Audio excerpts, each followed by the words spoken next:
किसी भी लीडर के पास दो चीजें होना बहुत जरूरी है, कन्विक्शन और एग्जीक्यूशन। कन्विक्शन अपने विजन को लेकर और फिर एग्जीक्यूशन यानी उसे पूरा करना। प्रधानमंत्री नरेंद्र मोदी के पास दोनों है और उनकी सबसे बड़ी ताकत है उनके हनुमान कह लीजिए या कुछ और, अमित शाह। मोदी शाह की जोड़ी जब कोई काम करने का सोच लेती है तो फिर बॉस उसे रोकना नामुमकिन सा हो जाता है और वही इस वक्त वक्फ बिल के साथ हो रहा है। मुसलमान से उसका वोट लेने भर का मतलब रखने वालों ने ही मुसलमान को आज तक गरीबी में धकेल के रखा है, लेकिन जिन नरेंद्र मोदी को मुसलमान विरोधी कहा जाता है वही मोदी आज वो कर रहे हैं जो आजादी के बाद तुरंत हो गया होता तो मुसलमानों का ही फायदा होता, गरीब मुसलमान का फायदा होता।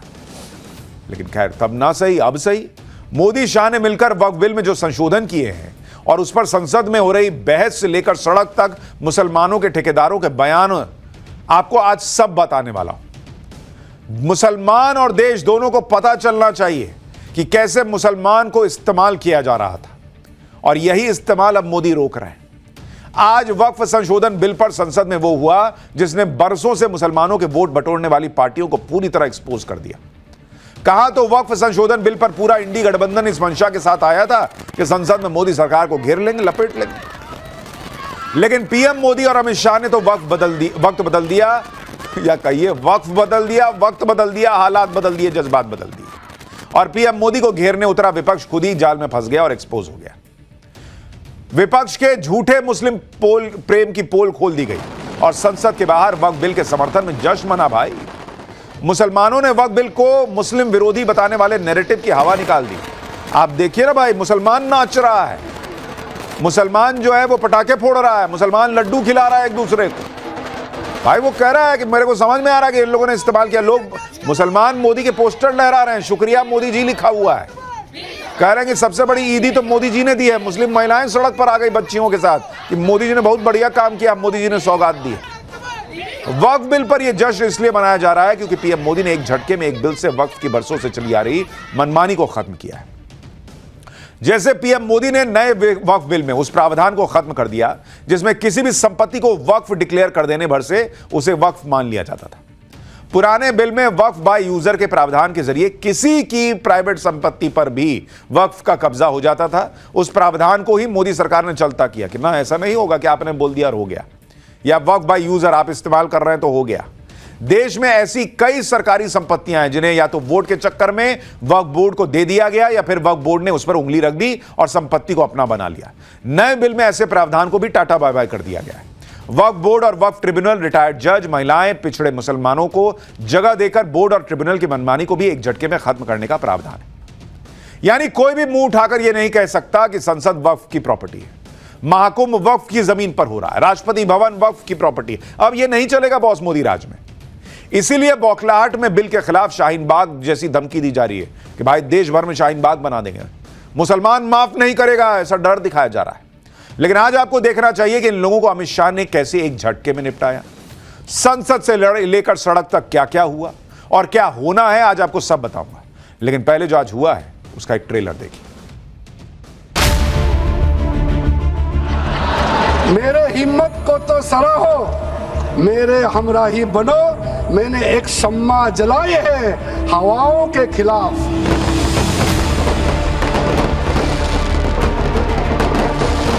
ये कहना चाहता हूँ कि वक्फ बिल भाजपा के लिए वाटरलू साबित होगा, क्योंकि ऊपर से तो हाँ हाँ कह रहे हैं लेकिन अंदर ही अंदर बहुत सारे साथी सहमत नहीं है।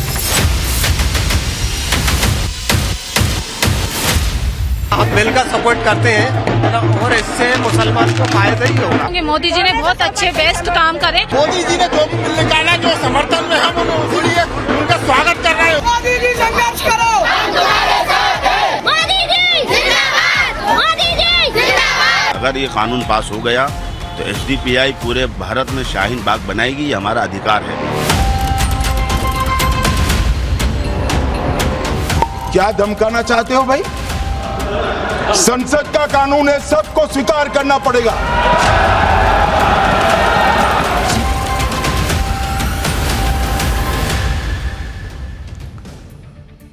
बहुत संसद से लेकर सड़क तक धुआं धक्कड़ हुआ है आज, और आज आपको पाठशाला को एक मिनट भी मिस नहीं करना चाहिए, इतना बेहतरीन चैप्टर लेकर आया। कल जब सरकार ने वक्फ बिल संसद में पेश करने की मांग रखी तो विपक्ष कह रहा था कि ना 8 घंटा नहीं 12 घंटा चर्चा होनी चाहिए। तो लोगों को लगा कि बाप रे बाप, इनके पास लग रहा है बोलने के लिए बहुत कुछ है, बोलेंगे तो एकदम आग लगा देंगे, धज्जियां उड़ा देंगे वक्फ बिल की। अरे बाप रे बाप, आप देखिए कल से लेकर आज तक वक्फ बिल के विरोध में विपक्ष कैसी कैसी बातें कर रहा है, सुनिएगा तो माथा पीट लीजिएगा। कल ये लोग कह रहे थे कि क्योंकि ट्रंप की टैरिफ वाली डेडलाइन खत्म होने वाली है तो उससे ध्यान भटकाने के लिए सरकार वक्फ बिल ला रही है। आज संसद में कह रहे हैं कि महाकुंभ की नाकामी छिपाने के लिए, बॉर्डर पर चीन के कब्जे को छिपाने के लिए वक्फ का मुद्दा उठाया। बाप रे बाप, यही सब करने के लिए इनको ज्यादा समय चाहिए था। कोई कह रहा है कि महंगाई, भ्रष्टाचार, बेरोजगारी से ध्यान भटकाने के लिए वक्फ बिल लाया गया है। कहे भाई, अगर 1% के लिए मान लें कि बहुत महंगाई, बेरोजगारी है, पब्लिक त्रस्त है, तो चुनाव तो ये जीत रहे हैं, इनको भटकाने की क्या जरूरत है। कोई कहने लगा कि वक्फ की संपत्ति तो ठीक है, सबसे ज्यादा संपत्ति तो देश में 5% अमीरों के पास है, उसके लिए कब बिल लाएंगे। तो तुम ले आते 70 साल में भाई, तुम्हारे समय में कोई अमीर आदमी नहीं था, और वो अमीर आदमी क्या कर रहा है, इसे उंगली रख के ले रहा है क्या कि भाई रख दिया, ये हो गई मेरी संपत्ति। एक मुस्लिम सांसद तो कहने लगे कि वो राम जी के वंशज हैं, उन्हें मंदिर ट्रस्ट में शामिल किया जाए। आना जाओ भाई, आ जाओ, राम मंदिर बनाने के लिए लड़ाई नहीं लड़े, आज इनको याद आ रहा है कि हम राम जी के वंशज हैं। यही तो कह रहे थे लोग कई साल से कि राम जी का मंदिर बन जाने दो, सब तो राम जी के ही वंशज हैं। मतलब बहस वक्फ पर चलनी थी और विपक्ष के नेता इधर उधर आए बाएं साएं कर रहे थे, कह रहे हैं कि भटकाने के लिए लाए। अरे भाई, भटकाने के लिए लास्ट में लाता है आदमी कि संसद सत्र के शुरू में ले आता। ये सब जो ये हुआ ना, ये तभी होता है जब आपके पास मजबूत तर्क ना हो या तर्क का कोटा खत्म हो जाए। भाई आपको नहीं पता कि क्या एग्जाम में लिखना है तो आप क्या लिखते हैं कि निम्नलिखित चीजें ऐसे ऐसे करके कुछ भी भरना है पन्ना। तो वही विपक्ष आज पन्ना भर रहा था। जैसे आप अखिलेश यादव को सुनिए, वो वक्फ बिल पर बोलते बोलते महाकुंभ से लेकर चीन तक चले गए भाई। सुनिए एक बार अखिलेश यादव को। मैं भी स्वीकार करता हूं कि रेलवे की जमीन भी भारत की है, डिफेंस की भी जमीन भारत की है। क्या डिफेंस की जमीन नहीं बेची जा रही मंत्री जी? कितना हस्तक्षेप होता है वक्फ की जमीन से। अध्यक्ष महोदय, माननीय मंत्री जी बताएं, और मुझे उम्मीद है कि जब जवाब देंगे तो बताएंगे कि वक्फ की जमीन से बड़ा मुद्दा वो जमीन है जिस पर चीन ने अपने गांव बसा लिए हैं, लेकिन कोई बाहरी खतरे पर सवाल बवाल न करे, इसलिए ये बिल लाया जा रहा है। भाजपा एक अलोकतांत्रिक पार्टी है, वो असहमति को अपनी शक्ति मानती है। चीन ने जो जमीन कब्जाई थी वो तो नेहरू के समय में कब्जाई थी, तो क्या इसीलिए उसी समय से वक्फ को जो है ये करके चल रहे वक्फ बिल कि तब से लेकर अब तक कोई बात ही ना करे चीन पर। अभी कौन सा गांव बसा लिया भाई, अभी अभी लेटेस्ट, लेकिन चल रहा है मामला। बोलना वक्फ पे, बोल चीन पे रहे, बोल महाकुंभ पे रहे। विपक्ष तो इधर उधर की बात कर रहा था, लेकिन अमित शाह ने मुद्दे को भटकने नहीं दिया। अमित शाह ने क्लियर कट बताया कि क्यों मोदी सरकार इस बिल को ला रही है। अमित शाह फायर मोड में थे। उन्होंने साफ कहा कि वक्फ के नाम पर जो पैसों की चोरी चल रही है वो नहीं चलेगी बॉस। सुनिए अमित शाह ने वक्फ पर क्या कहा। मगर जो वक्फ बोर्ड है और वक्फ परिषद है, उसका काम क्या है? वक्फ की संपत्तियां मान्यवर बेच खाने वाले लोगों को पकड़कर इसके बाहर निकालने का। वक्फ के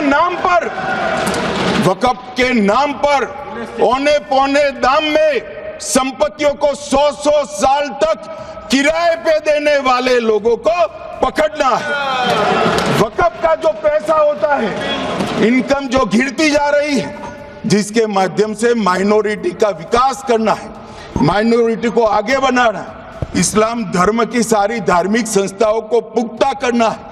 ये पैसा जो चोरी होता है ना, उसको पकड़ने का काम वक्फ बोर्ड, वक्फ परिषद कर रहे हैं। और मान्यवर वो चाहते हैं कि इनके राज में जो मिलीभगत चली वो चलती रहे, ये नहीं चलेगी। अमित शाह ने डंके की चोट पर कहा कि ये जो मिलीभगत चल रही है, ये वक्फ की प्रॉपर्टी का पैसा जो खा रहा है, जो गरीबों के काम में लगना था, गरीब मुसलमान की भलाई में लगना था, वो अब नहीं चलेगा। और आपको याद होगा पाठशाला में हमने बकायदा आपको रिसर्च के साथ बताया था कि सच्चर कमेटी तक बोल के गई थी। और आज का भी आकलन है कि 20,000 करोड़ की कमाई होनी चाहिए थी, वक्फ के पास इतनी संपत्ति है और होती है 200 करोड़ की कमाई। ये पैसा कहां जा रहा है? ये तो गरीब मुसलमान को पूछना चाहिए था कि वोट मेरा ले लिए भाई, ये पैसा मेरा कहां गया। लेकिन वो पैसा कौन लाने का इंतजाम कर रहा है? वो आदमी जिसको मुसलमान वोट नहीं देगा। ये लिख के ले लीजिए। जैसे अमित शाह ने पॉइंट टू पॉइंट बताया, वैसे ही बातें विपक्ष को करनी चाहिए थी। बताते ना बॉस पॉइंट टू पॉइंट कि ये तुम गलत कर रहे हो, ये आप गलत कर रहे हो। लेकिन विपक्ष ऐसा नहीं कर पाया। अखिलेश यादव तो वक्फ बिल पर बात करते करते बीजेपी के अध्यक्ष चुनाव तक चले गए। अखिलेश यादव ने कहा कि बीजेपी जो दुनिया की सबसे बड़ी पार्टी है, वो अपना अध्यक्ष तक नहीं चुन पा रही। इस पर अमित शाह ने अखिलेश यादव को 30 सेकंड में निपटा दिया। ऐसा निपटाया कि अखिलेश यादव हाथ जोड़ने लग गए। देखिए क्या हुआ वहां पर। जो पार्टी ये कहती हो कि दुनिया की सबसे बड़ी पार्टी है, अध्यक्ष महोदय वो अपना राष्ट्रीय अध्यक्ष नहीं चुन पाए अभी तक।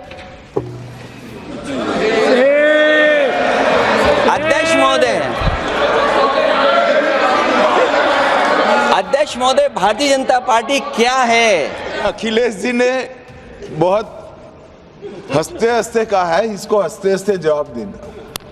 ये सामने जितनी पार्टियां हैं उनका राष्ट्रीय अध्यक्ष उन 5 लोगों को ही चुनना है परिवार के। हमें माननीय अध्यक्ष जी करोड़ों सदस्यों में से 12-13 करोड़ सदस्य प्रक्रिया कर कर चुनना है तो देर लगती है। आपके यहां जरा भी देर नहीं लगेगी। मैं कह देता हूं अभी 25 साल तक आप अध्यक्ष हो जाओ, नहीं बदल सकता। मैंने आपको कहा ना, अमित शाह आजकल फायर मोड में चल रहे हैं। वो किसी को बख्शने के मूड में नहीं होते हैं कि भाई बीजेपी के अध्यक्ष की बात मत करो। लेकिन सवाल ये कि बीजेपी के अध्यक्ष का मुद्दा वहां उठ क्यों रहा था? अमित शाह ने अखिलेश यादव को बीजेपी अध्यक्ष चुनाव के मुद्दे पर डोज तो दिया ही, लेकिन अखिलेश यादव मानने वाले कहां थे? अमित शाह जब भाषण दे रहे थे तो अखिलेश यादव बीच बीच में कुछ ना कुछ बोल रहे थे। ऐसे ही अखिलेश यादव ने अमित शाह से कहा कि योगी जी के बारे में भी कुछ बोल दीजिए। इस पर अमित शाह के जवाब ने यूपी में अखिलेश यादव की उम्मीदों पर पानी फेर दिया। अभी आपको बाइट सुनाता हूं, ध्यान से सुनिएगा। पीछे से अखिलेश यादव की आवाज आएगी कि योगी जी पे भी कुछ बोल दीजिए, और उसके बाद सुनिए अमित शाह ने कैसे कड़ा और तगड़ा जवाब दिया।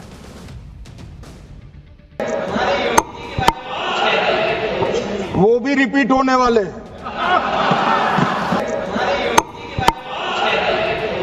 वो भी रिपीट होने वाले।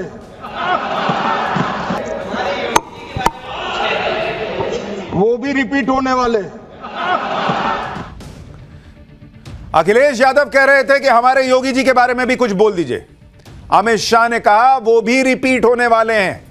यानी जो अरविंद केजरीवाल से लेकर अखिलेश यादव तक माहौल बना रहे थे कि योगी आदित्यनाथ और अमित शाह की नहीं बन रही, योगी जी को निपटाने की तैयारी चल रही है, योगी जी की कुर्सी कभी भी जा सकती है, अमित शाह ने संसद में खड़े होकर कह दिया सबके सामने कि वो भी रिपीट होने वाले हैं 2027 में। एक लाइन में निपटा दिया बॉस। आज अमित शाह भयंकर फॉर्म में थे। अमित शाह फ्रंट फुट पर विपक्ष के सवालों के नैरेटिव का जवाब दे रहे थे। जब अमित शाह बोल रहे थे तो टीएमसी के भी कुछ सांसद शोर करने लगे। इस पर अमित शाह ने कहा कि ये लोग बंगाल विधानसभा चुनाव के कारण डरे हुए हैं, इन्हें शोर मचाने दो। और उसके बाद उन्होंने फिर छाती ठोककर कुछ कहा है, सुनिए जरा वो भी। भाई करने थोड़ा शांत हो जाइए। ये 26 के कारण डरे हुए और कुछ कारण नहीं। चुनाव जो है ना अक्टूबर में, बंगाल में आकर कहूंगा ये राजनीतिक हिसाब किताब का अखाड़ा नहीं है, छाती पर ठोक कर कहूंगा ज्यादा सीधाएंगे। यानी यूपी से लेकर बंगाल तक सब पर अमित शाह ने ताल ठोक कर कह दिया कि वहां जीतेंगे भी और ज्यादा सीटें भी लाएंगे। वक्फ बिल पर इस जबरदस्त बहस के बीच आज मोदी सरकार ने विपक्ष को अपनी बात रखने का हालांकि पूरा मौका दिया, लेकिन विपक्ष ने इस मौके को गवा दिया। संसद में विपक्ष यह बताने में फेल रहा कि कैसे वक्फ बिल संविधान के खिलाफ है। बताते ना बॉस, कैसे यह बिल इस्लामिक परंपराओं के खिलाफ है, वो भी नहीं बताए। कैसे यह बिल मुसलमानों के अधिकार छीन लेगा, नहीं बता पा रहे हैं। कैसे यह बिल मुसलमानों की मस्जिद और कब्रिस्तान छीन लेगा, कहां लिखा है, यह भी नहीं बता रहे। सोचिए, ये लोग वो नेता हैं जो मुसलमानों को चुनाव में यह भरोसा देते हैं कि हमें वोट दो यार भर भर के, हम तुम्हारे लिए संसद में नरेंद्र मोदी से लड़ेंगे। लेकिन जब मौका आया तो अपनी बात रख नहीं पाए। कैसे रखेंगे? कोई फैक्ट होगा तब ना रखेंगे। वक्फ बिल के विरोध में गजब गजब बातें चल रही हैं। कांग्रेस सांसद इमरान मसूद तो वक्फ बिल के विरोध में खुद को श्रीराम का वंशज बताने लग गए। वक्फ बोर्ड में गैर मुसलमानों के शामिल होने पर इंटरव्यू में इमरान मसूद ने कह दिया कि मुझे भी राम मंदिर के ट्रस्ट में शामिल करा दीजिए, मैं भी राम जी का वंशज हूं। कराओ राम मंदिर ट्रस्ट में शामिल, बताओ मुझे मैं राम जी का वंशज कैसे नहीं हूं।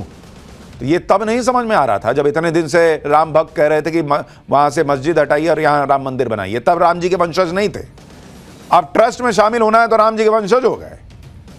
इमरान मसूद गजब का तर्क दे रहे हैं। अगर वाकई वो राम जी के वंशज हैं तो उनको ये भी बताना चाहिए कि राम मंदिर की कानूनी लड़ाई लड़ रहे थे तब कहां थे आप, जब यूपीए सरकार के समय कहा जा रहा था कि भाई वो तो काल्पनिक पात्र हैं प्रभु श्री राम, तब क्यों नहीं लड़ाई लड़े कि मैं राम जी का वंशज हूं, मैं हूं तो राम जी कैसे काल्पनिक हो सकते हैं। आज संसद में भी इमरान मसूद ने क्या दलीलें दी हैं, जरा वो भी सुनिए। वक्फ बोर्ड के अंदर पूरा का पूरा बहुमत गैर मुस्लिम भाइयों का हो जाएगा। मुझे इससे मतलब नहीं, क्योंकि मैंने अभी कहा कि भाई आप दूसरे जो ट्रस्ट हैं या जो दूसरे धर्म के ट्रस्ट हैं उनके अंदर क्या आप दूसरे धर्म के लोगों को शामिल करने की अनुमति देंगे? नहीं है।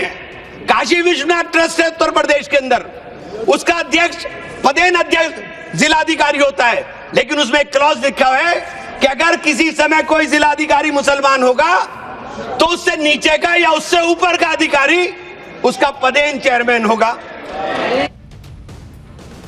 इधर वक्फ बिल पर मोदी सरकार ने विपक्ष के एक एक नैरेटिव के धागे खोले, उधर वक्फ के नाम पर मुसलमानों को भड़काने वालों को आज अमित शाह ने करारा जवाब दिया। वक्फ बिल पर अमित शाह जब बोल रहे थे तो किसी सदस्य ने कहा कि अल्पसंख्यक इस कानून को नहीं मानेंगे। बॉस अमित शाह एकदम फायर मोड में आ गए, भड़क गए। अमित शाह ने संसद में कहा कि संसद का बनाया कानून है, मानना होगा सबको। सुनिए अमित शाह को। यहां एक सदस्य ने तो कह दिया, एक सदस्य ने कह दिया माइनॉरिटी इस कानून को स्वीकार नहीं करेगी। क्या धमकाना चाहते हो भाई? संसद का कानून है, सबको स्वीकार करना पड़ेगा। स्वीकार नहीं करेंगे मतलब क्या है? कैसे बोल सकते हैं कोई हम कानून को स्वीकार नहीं करेंगे? एक कानून भारत सरकार का है, हर एक पर बंधन करता होगा और इसको स्वीकार करना पड़ेगा। अमित शाह ने वक्फ बिल पर भ्रम फैलाने वाले नेताओं को भी लपेटे में लिया। अमित शाह ने कहा कि जैसे आज वक्फ बिल पर झूठ बोला जा रहा है, इसी तरह सीए और 370 के मुद्दे पर भी झूठ फैलाया गया था ताकि मुसलमानों को डरा डरा कर उनसे वोट ले लिया जाए। अमित शाह ने याद दिलाया ये फैक्ट ताकि मुसलमान को समझ में आए भाई कि ये लोग तुमको झूठ बोल के खाली सड़क पे लाने की कोशिश करते हैं। सुनिए अमित शाह ने क्या बताया। सीए आया कि मुसलमानों की नागरिकता चली जाएगी। जिन जिन ने भाषण किया है एक मुसलमान की नागरिकता गई है तो बता दो। मुसलमान भी जानता है और मैं तो आपके माध्यम से देश के मुसलमानों को अपील करना चाहता हूं मान्यवर, मैंने बहुत झेला है। ये कहते थे कि सीए कानून मुसलमानों की नागरिकता लेने 2 साल हो गए, एक भी मुसलमान की नागरिकता गई है तो सदन के पटल पर रखी। कितना झूठ फैलाया इन्होंने मान्यवर। धारा 370 हटाई, ये कह रहे थे मुसलमानों का ये हो जाएगा वो हो जाएगा, फिर से उमर अब्दुल्ला जीत कर आज शासन कर रहे हैं। आतंकवाद समाप्त हो गया, विकास शुरू हो गया, पर्यटन बढ़ गया। मान्यवर एक कांग्रेस पार्टी और उसके साथियों ने मुसलमान भाइयों को डरा डरा कर अपनी वोट बैंक खड़ी करने का काम किया। बॉस ये बात तो मुसलमान को समझनी है कि कौआ कान ले गया, कौआ कान ले गया, कब तक कौए के पीछे दौड़ना है ये आपका फैसला है बॉस, या फिर सीधे सीधे अपना कान चेक करना है, फैक्ट पर बात करनी है। 370 आएगा, 370 हटेगा तो कश्मीर बर्बाद हो जाएगा, मुसलमान बर्बाद। रिकॉर्ड हो रहा है बॉस, वहां पर रिकॉर्ड पर्यटन हो रहा है। सीए आएगा तो नागरिकता चली जाएगी, किसकी नागरिकता गई? मोदी सरकार आ जाएगी, मुसलमान खत्म है। कितने मुसलमान मर गए बॉस? ऐसा माहौल था कि बाप रे बाप मोदी आएंगे तो 10 साल में पता नहीं खत्म ही हो जाएगा मुसलमान। कब तक कौए के पीछे दौड़ोगे भाई? कान चेक करना शुरू करो। यह वक्फ आपके लिए टेस्ट है।